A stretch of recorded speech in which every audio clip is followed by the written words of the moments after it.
I am myself the CEO of the SCOR Foundation for Research, and I will very briefly introduce the prize and then leave the floor to Elias for the substance, which is who is just awarded, which is the most important question, and you are all waiting to know the name and the competence.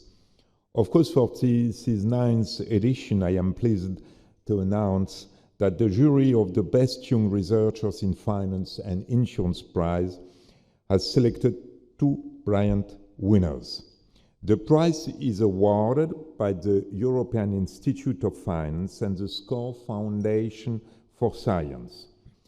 Its success, as well as the success and the brilliant career of all its winners, some of them have been keynote speakers during this forum, demonstrates, if necessary, the vitality of French research in finance and the topicality, and not only, but also European research, of course, and the topicality of research also in insurance. I am not sure the award of this year will illustrate the key role of insurance, but nevertheless the other years have illustrated. Through the SCOR Foundation for Science mission is to support scientific research, and only scientific research, and the dissemination of knowledge on risks and insurance. Of course, it is probably more focused on risk than on purely insurance, which is a more pragmatical question. Through this award and with its winners, the Foundation is pleased to contribute to the academic research on finance and risk in line with the historical commitment of the SCOR Group, which is a reinsurance group, an international reinsurance group, to fundamental research in economics and finance. The Best Young Researchers in Finance and Insurance Prize recognize the exceptional contribution of the winning researchers to this research field, particularly to their publications in leading international journals prized and recognized by their peers. This year, as my friend Elias will detail, it is more research in pure finance, you will see, and banking, which is awarded. This demonstrates not only the vitality of the European research, but also the persistent vitality of research in finance, more generally speaking. Thank you so much. And Elias, now for the substance, the floor is yours. Thank you very much, Philippe Trainard. Let me say a few words about the process itself.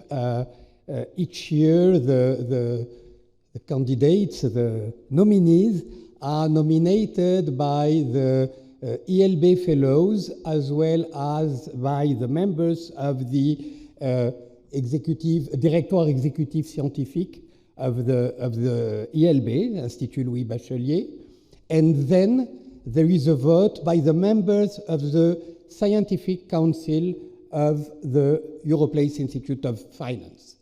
And as already said by Philippe, this year we have 2 winners, and only one of them is here today, and you will understand why. In fact, the first winner is Claire Célérier, and Claire Célérier is now in Toronto. Then she is not with us today. She holds a Master of Science in Management from HEC, a Master in Economics from Paris School of Economics, and a PhD from Toulouse School of Economics about the inefficiencies in the finance industry and under the supervision of Augustin Landier. After 2 years as a postdoc at the University of Zurich and 2 other years as assistant professor, she moved to Toronto, where she is the Canada Research Chair in Household Finance, Associate Professor of Finance at University of Toronto's Rotman School of Management. Claire's research explores how finance can benefit households, investigating the role of innovation and the impact on diversity and inclusion. She addresses these questions taking different perspectives from behavioral economics to asset pricing and history. Her work has been published in referred academic journals among the top and best journals in finance, including the Journal of Finance and Review of Financial Studies, but also top journals in economics like the Quarterly Journal of Economics. In 2022, she obtained the Bank of Canada Governors Award, and we are very glad today to have Claire as one of the winners of our prize. The second winner is with us today. It's Paul Karehnke. He holds a research master in finance from Paris Dauphine University, a joint PhD from Tilburg University and Paris Dauphine about portfolio choice and asset pricing under endogenous beliefs and skewness preference, and under the co-supervision of Frans de Roon and myself, and I'm particularly glad to have the opportunity today to have him here for this prize. He also holds an habilitation à diriger des recherches from the Toulouse School of Economics. He spent 3 years at the University of New South Wales in Australia as lecturer, followed by 2 years as senior lecturer, and since 2018 he is associate professor of finance at ESCP Business School. His research interests include asset pricing, investments, behavioral finance, and choice under risk, and his work has been published in top journals such as the Journal of Financial Economics, Journal of Financial and Quantitative Analysis, Management Science, and Review of Finance. In 2015, he obtained the best PhD thesis prize from the Chancellerie des Universités de Paris, and in 2021, he obtained the AMF Young Research Prize in Economics. He is associate editor of the Journal of Empirical Finance. Then I'm particularly glad to call Paul and to ask him to say a few words about his research, but before that, I think that we can applaud him.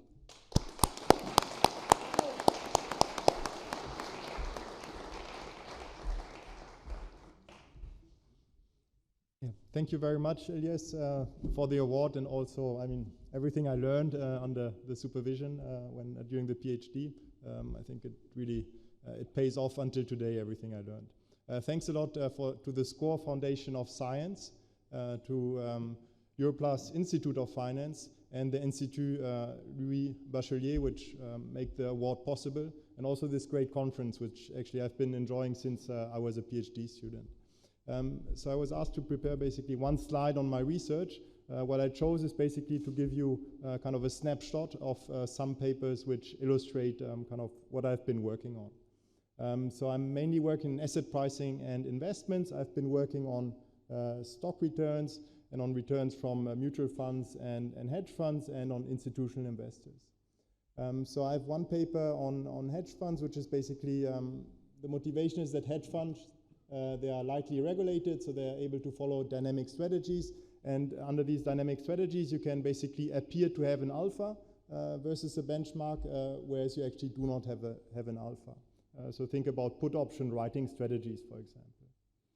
So what we do with Frans de Roon is basically we propose performance evaluation tests, which are motivated by skewness preferences, which take into account not only the alpha, but also the relation of the residual with your benchmarks. And by doing this, you can detect whether or not your funds actually have an alpha or not. So what you would then select is basically different hedge funds, often than with the traditional alpha. Overall, we would still conclude that a significant fraction of the hedge funds does have an alpha.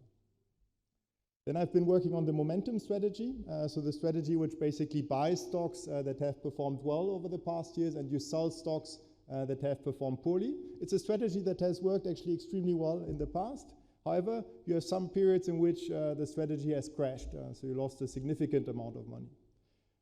There's the conjecture in the literature that the crashes are actually due to institutions following the momentum strategy, because it is a popular strategy from mutual funds and institutional investors. So what we do in a paper with Pedro Barroso and Roger Edelin is we investigate this crowding hypothesis of crowding-induced tail risk, both theoretically and empirically. And then we show that theoretically it must not be that crowding causes risk. And empirically we show that it actually, or crowding proxies, do not predict the crash risk in the momentum strategy.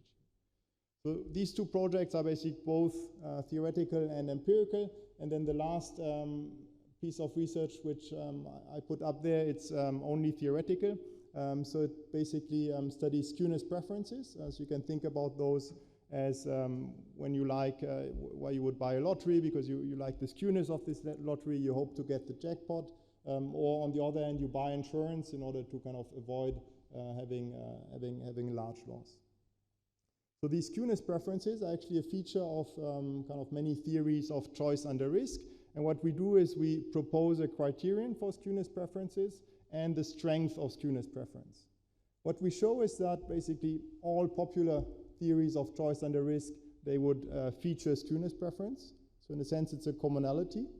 And that's as opposed to, if you want, risk aversion, where there's some theories which would predict risk aversion, others which would predict more risk-seeking. So that's kind of surprising, I think. And then we show that in terms of strength, the theories actually disagree. So you have some theories which predict a strong preference for skewness, which would be the positive theories of choice under risk. And then you have some theories which would predict kind of a less strong preferences, which is the standard expect utility framework. And we show that even if we tweak the expect utility framework, you are not able to get the strongest level of skewness preference, which is then an impossibility result. So thanks again for this award. It's really a great honor, and I actually admire the previous winners a lot. I also admire the work of Claire, which I had the opportunity to meet in the past, so it's really a great honor to receive it this year together with her. Thanks a lot.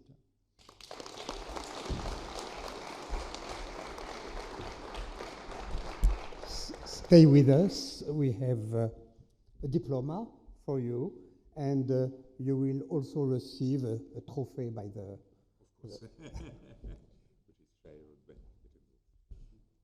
On se met plus par là.